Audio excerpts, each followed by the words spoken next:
The Midnight Club Ending Explained. Netflix's latest release is a 10-part series that focused on terminally ill patients at the hospice called Brightcliff, where sinister things occurred and stories of a haunting nature got told as the new day broke in what's called the Midnight Club. With there being a lot to unravel from the show and a fair bit to take away, I thought I'd recap, break down, and explain all that there was to take away from the 10-part series, so let's get into it. Here is the Midnight Club Ending Explained. Just to let you know, this video will contain spoilers. The show gets its name from the club that was formed by the group of terminally ill individuals who meet at midnight in order to tell each other stories, most of the time haunting ones, which is what we saw take up around 25 minutes of each episode's runtime as they'd all tell their own story or continue on from the previous ones. As the episodes went on, it was found that most of the haunting stories that they'd tell would in fact be mirroring their own behaviours in reality, and be a way of expressing things that they'd been through, and nuances of their own behavioural traits.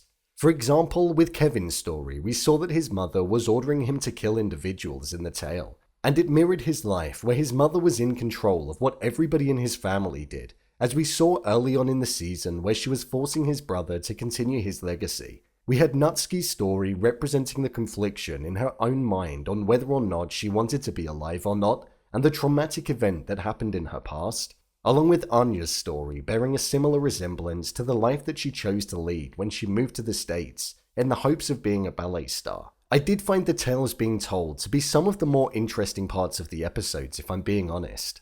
Whilst I did love the main plot, these 20-minute tales would give us a deeper insight into the characters, and it was a really interesting and creative way of allowing us to understand more about them all. I'm going to break this video down by the main points that occurred in the finale of the show. Who was Dr. Stanton? Throughout the entirety of the show, we saw that Dr. Stanton was the individual who was the owner of the hospice, was looking out for the small group of individuals that were residents there, and was seen to be the protector, especially when it came to Shasta trying to get a grasp on the property and express her views on the workings of the rituals. It was later revealed to us that Shasta was in fact Julia Jayne, who was miraculously healed back in the 60s. However, in the closing moments of the episode, we saw that Stanton removed her wig and appeared to be bald underneath, and she also had the symbol of the Paragon, which was the hourglass, tattooed onto the back of her neck, showing that she was far more heavily involved into the dark past of the building than what was imagined. During the show, we saw the reluctancy for her to talk about the Paragon, which was the cult that previously carried out rituals in the building before she acquired it. We saw this when she was asked by Ilonka, and we also saw her burn Athena's journal as well, showing the hatred towards it, so the suspicions were there from the off that she had some inclination into what was going on. The fact that she was also happy when she mentioned how one of her patients was cured after she walked in on Ilonka carrying out the ritual showed that she saw the power and was familiar with the power that was within the basement and that it worked, especially considering that she said that it was something that she hadn't seen in a while, meaning that she had performed it before. It does beg the question and make us now wonder who she could have been on the phone to. Stanton could well have been performing rituals over the years since she acquired the building, leading her to live a longer life than what one may have imagined, like we saw Aseso do in order to living a longer life. After the wig removal, we also saw a newspaper cutout that was in a frame on the wall of her room, which was dated back to the 1890s, which showcased the unveiling of the building and showed that Stanley Freeland and Vera Freeland had owned the building when it first opened. It does lead me to believe that Dr. Stanton could well be in fact Vera Freeland, in the sense that by carrying out these rituals she's been able to live a longer life than most. We heard that her son died of polio, and at the dawn of the century in the early 1900s there was a polio epidemic, which could mean that she lost her son back then, and the rituals have led her to leading a long life, answering why she could still be alive today. This could be way before the Paragon, which was founded by Aseso, as she knew of the power which was held in the property, so I believe she could well be Vera who was in the newspaper cutout. When she takes the bodies down to the morgue in the basement, never to be seen again, she could potentially use them as sacrifices in the rituals in order to keep the gods happy and to grant her what she pleases. It's a theory for now, but one that I would say is plausible. Why did the darkness only haunt certain individuals? Throughout the show, we saw several strange things occur, But one of the main things that was being spoken of was the darkness that was personified as a shadow. This was in fact death being on the horizon. We heard that Tristan spoke about it, we saw that Anya saw it, and at the end of the show, we heard that Amesh said that it was something that he was also experiencing. He said it can look like a person or a shape, just how we saw Anya see it, and not long after that she did in fact die. So it would look as though Amesh doesn't have that long left due to what's personified as death being present in his vision now. The meaning of the ballerina being repaired. In the final episode of the show, we saw that Anya's ballerina doll, which lost a leg, which was also symbolic of her losing her own, was something that was repaired when it was taken out of the box, with there also being no signs of damage.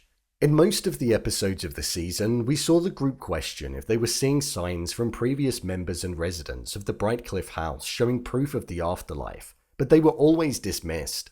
However, Anya stated herself that she would make a clear and obvious sign if she were to prove that there was a way of getting in touch. And this was her way of doing so and showing that everything was alright from beyond. Overall review. I thought this was a good show. It contained some genuine jump scares that were quite petrifying. And that first episode was a jump scare fest, breaking the record for the most jump scares ever in a TV show episode. And it definitely showed. Some felt a bit forced, but the majority of them did add to what we were watching and didn't feel cheap. The characters felt genuine and it was easy to get behind them all and really root for them. I wasn't a huge fan of Anya to start with, but she definitely grew on me, and it was heartbreaking to see and hear how much she didn't want to go when the time did come. The episode that focused on her saying her final goodbyes was also heartbreaking, but very delicately handled and shown well. There were a few things that were left open, such as why Kevin was so heavily linked to the old people that haunt both himself and Ilonka, as there appears to be a direct connection. And I don't think it's about the eating of years as was mentioned, but I feel like it could be much deeper than that. The use of their tales to tell their own personal stories was a good way of understanding the characters more, and the hold that death had over them all. Each individual character had their own illness to battle, but also a mental battle too. And watching them fight it on screen and have it resolve with them no longer fearing death, but knowing it's inevitable was heartbreaking but inspiring to see. This show had me jumping in fear, on the edge of my seat, and also feeling slightly emotional when watching certain parts. It's something different and definitely worth the watch. So, there you have it, The Midnight Club Ending Explained. If you want to see more videos such as Endings Explained, theories and predictions and character breakdowns, then click on the I button. Or alternatively, you can head over to my channel where you'll find them all.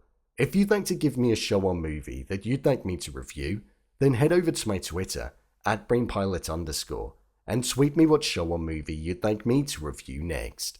And finally, if you'd like to see what I rate the latest movies that don't quite make the cut to getting a dedicated video, then head over to my Letterboxd profile. It's where I rate the latest releases in real time. What did you think of this show?